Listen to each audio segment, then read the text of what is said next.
Hello বন্ধুরা, আমরা চলে এসেছি মালদার দীঘাতে।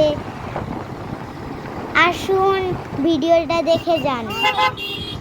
ভালো লাগলে লাইক, শেয়ার, কমেন্ট করে দিবেন। অবশ্যই সাবস্ক্রাইব করে দিবেন।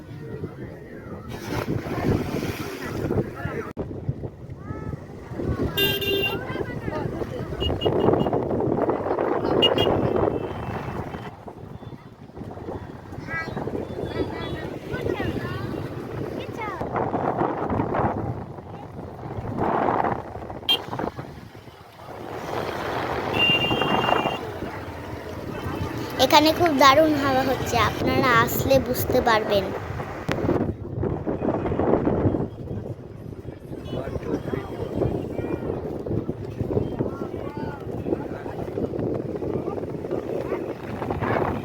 লোকে এই জায়গাটাকে বলে ভাটরা বিল।